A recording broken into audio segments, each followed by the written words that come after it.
નમસ્કાર મિત્રો, જે આપણે હવે આગળનો પ્રોજેક્ટ છે જે પ્રાથમિક કામલપુર પ્રાથમિક શાળાનો છે અને તેના વિદ્યાર્થીઓ પણ અહીં હાજર છે.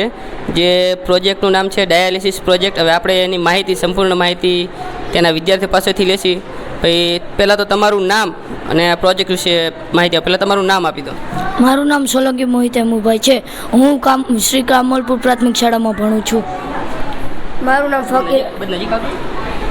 નામ ફકીર અમન શાહ છે. હું ધોરણ 7માં અભ્યાસ કરું છું. બરાબર. હવે તમારો જે આ પ્રોજેક્ટ છે એ શેના માટે છે? કિડની કે શરીરના કોઈ અંગ ફેલ ન થઈ જાય એટલા માટે.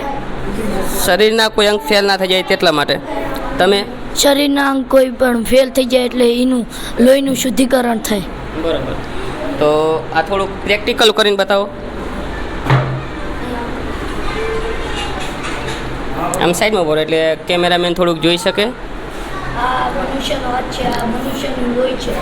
આ પાઇપલાઇન દ્વારા આ યુક્રેન પંપ છે. આ યુક્રેન પંપને દબાવ્યું એટલે આ એની સ્પીડથી આ ડાયાલિઝર ફિલ્ટરમાં જાય છે. આ ડાયાલિઝર ફિલ્ટર દ્વારા લોહીનું શુદ્ધિકરણ થાય છે અને આ ડાયાલિઝર ઇનફ્લો છે એને આગળ કેટલી સ્પીડમાં મોકલવું એ દર્શાવે છે. ને આ પાઇપલાઇન દ્વારા આ વિનસ પ્રેશર આ દવા આ નાની બોટલમાં જાય છે ને આમાં લોહીમાં દવા ઉમેરાય છે અને આ વિનસ પ્રેશર મોનિટર છે. આગળ કેટલી સ્પીડમાં મોકલવું એનું છે. એટલે આ મનુષ્યમાં હાથ જતું રહે. જો દર્શક મિત્રો, જ્યારે આપણે ડાયાલિસિસ કરાવવા જઈએ એટલે હું તમને સમજાવી દઉં કે આપણે જ્યારે હાથના ઉપરથી લોહી લેવામાં આવે ત્યારે લોહીની એક નળી છે.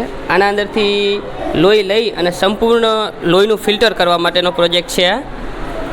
હવે આપણે નેક્સ્ટ પ્રોજેક્ટ જોશી કે એ શું છે.